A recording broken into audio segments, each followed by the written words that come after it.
Let's make authentic Ofeakwu. Ofeakwu is common to the Easterners and is usually paired with boiled rice. In many Igbo households, Ofeakwu is usually eaten on Sundays, especially if you are in the village.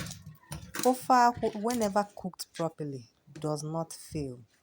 It has this aroma that on Sundays, when you are going to church and you're passing people's backyard, you're perceiving it. You know that that is the standard. So I started off by bringing out my meat. I used cow head, different parts of it, one that had pomo and the rest of it. So I'm here trying to peel off my onions because I need onions to boil this cow head. You know that cow head is usually very strong and sometimes it takes a lot of time for it to boil. So I need enough onions to boil this so as to reduce cooking time.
This right here is called ungo. It's a potash alternative. It is healthier and better to cook. It's going to help reduce the cooking time and it's going to help the meat to tenderize very easily. I'm going to put it as the video goes on. So keep watching. You'll see when I add it.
I have my vegetables, which are my ugu or fluted pumpkin, and the other one on the chopping board is called scent leaf. It is good to add scent leaves, it brings up the aroma of this food. So I'm trying to pick, wash, salt them on time so that by the time I'm done, palm nut fruit or the palm nut water or the apple water will be boiling and thickening while I add other ingredients.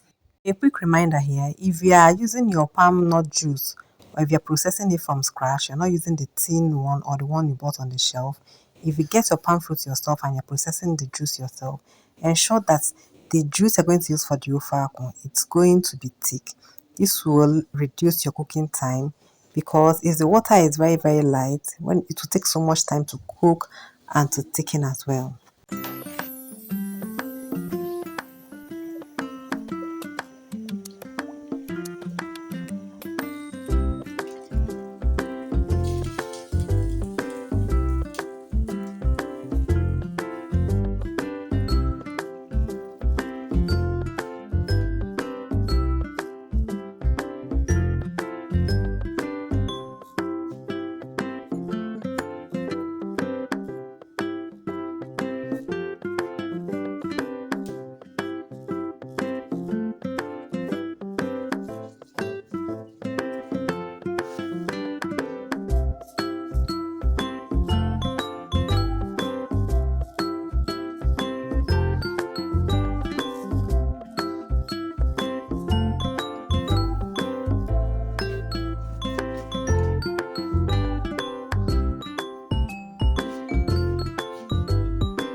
There's one trick I want to show you here. Whenever I have scent leaf and fruited pumpkin, that's ugu, whenever I'm using them together and I want to cut, I first of all start by cutting the ugu. Because if you cut the ugu and leave it for the next 30 minutes, 1 hour over, it's not going to wilt. It will still remain the same. The color will remain the same. But if you cut the scent leaf and you're not adding it to the soup immediately or the food immediately, it's going to change color, it's going to wilt, it won't be nice, and the taste also may be affected.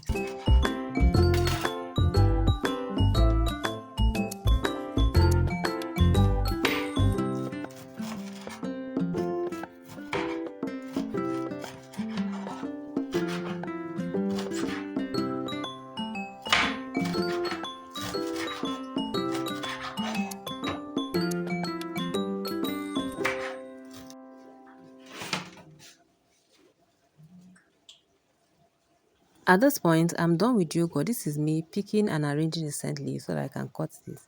Ensure that before you cut your scent leaf, the soup is at the stage at which you're going to add it. And while cooking this soup, I normally add my scent leaf first. Then when I add my ugu, I blend it down.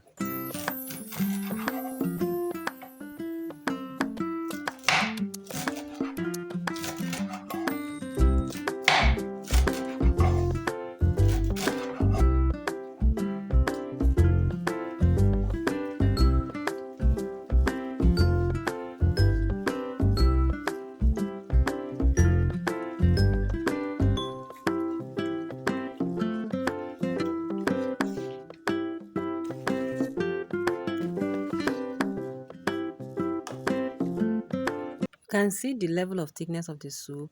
It is still hot here. By the time it cools, it is still going to thicken more.